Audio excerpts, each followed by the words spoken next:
TDP వ్యవస్థాపకుడు నందమూరి తారక రామారావు వర్ధంతి సందర్భంగా ఆయన సమాధి వేదికగానే నందమూరి కుటుంబంలోని విభేదాలు మరోసారి బయటపడ్డాయి.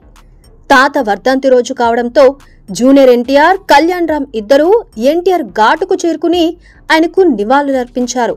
అనంతరం అక్కడకు చేరుకున్న బాలకృష్ణ తన తండ్రి సమాధిని దర్శించి నివాళులర్పించారు. అయితే ఈ సమయంలో అక్కడ ఏర్పాటు చేసిన జూనియర్ ఎన్టీఆర్ ఫ్లెక్సీలను చూసి అసహనం వ్యక్తం చేసిన బాలయ్య వెంటనే వాటిని అక్కడి నుంచి తొలగించాలని తన అనుచరులను ఆదేశించారు. బాలయ్య చెప్పినట్టుగానే జూనియర్ ఎన్టీఆర్ ఫ్లెక్సీలను అక్కడి నుంచి తొలగించడం జరిగింది. ఇదంతా సోషల్ మీడియాలో వైరల్ కావడంతో అభిమానులు ఎన్టీఆర్ కు అండగా నిలుస్తున్నారు. బాలకృష్ణ మొదటి నుంచి కూడా ఎన్టీఆర్, కళ్యాణ్ రామ్లను దూరం పెడుతూనే వస్తున్నారు. ఈ ఘటనతో అది మరోసారి రుజువైంది. ఇదిలా ఉంటే జూనియర్ ఎన్టీఆర్ అనుచరులంతా ఒక్కొక్కరు టీడీపీని వీడుతున్నారు. మొదటిగా కొడాలి నాని టీడీపీ నుంచి బయటకు వచ్చేశారు. హరికృష్ణ కుటుంబానికి కొడాలి నాని విధేయుడు. ఎన్టీఆర్ ను సినిమాలోకి తీసుకువచ్చి పెద్ద హీరోని చేయాలనుకున్నదే కొడాలి నాని. ఎన్టీఆర్ కెరియర్ మొదటిలో అవకాశాల కోసం కొడాలి నానినే ఆఫీసుల చుట్టూ తిరిగారనే టాక్ ఉంది.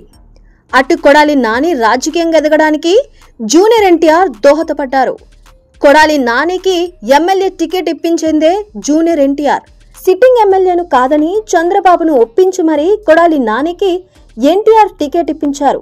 అలాంటి కొడాలి నాని టీడీపీ వ్యతిరేక పార్టీ అయిన వైసీపీలో చేరి అందరికీ షాక్ ఇచ్చారు. ఇక జూనియర్ ఎన్టీఆర్ మరో అనుచరుడైన వల్లభనేని వంశీ సైతం టీడీపీకి గట్టి షాకే ఇచ్చారని చెప్పాలి. 2019 ఎన్నికల్లో గన్నవరం టీడీపీ ఎమ్మెల్యేగా గెలిచిన అనంతరం ఆయన జగన్ పార్టీకి అనుకూలంగా మారిపోయారు. అటు కొడాలి నాని, ఇటు వల్లభనేని వంశీ కానీ ఇద్దరికి రాజకీయ జీవితం కల్పించింది జూనియర్ ఎన్టీఆరే. వీరిద్దరు కూడా ప్రస్తుతం వైసీపీలోనే ఉన్నారు. ఎన్టీఆర్ సొంత మామ నార్ని శ్రీనివాసరావు సైతం గత ఎన్నికల్లో వైసీపీలో చేరి ఆ పార్టీ గెలుపు కోసం తీవ్రంగా కృషి చేశారు. ఎన్టీఆర్ కు సన్నిహితుడైన దర్శకుడు వివి వినాయక్ కూడా వైసీపీ తరపున పోటీ చేయడానికి సన్నాహాలు చేసుకుంటున్నారు.